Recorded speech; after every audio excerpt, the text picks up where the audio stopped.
Magbabay ka. Babay ako. Ano ba?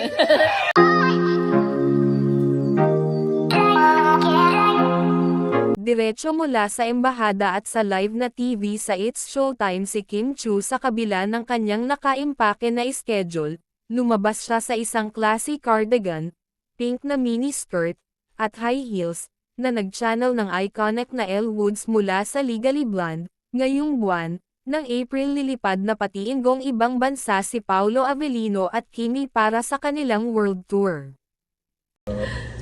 Naiiya ako dahil hindi naman ako ganun kagalingan kumanta. Pero I think it's one way also that we can also thank the fans with our performances and sa mga hinanda namin for them. And to add pressure to that, hindi lang to ba sa US, may Canada. Talagang ang daming shows, no?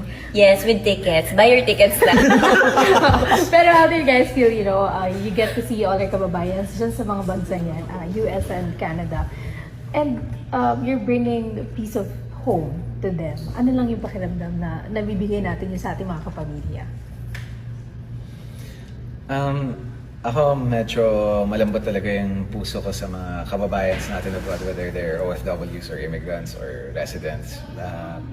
Kasi iba talaga sa atin dito sa Pilipinas.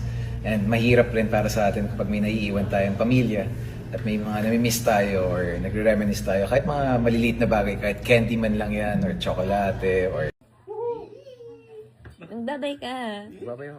Ano ba? Kapakan natin, Kim. Fresh from US Embassy. Yes! Fresh from biometrics.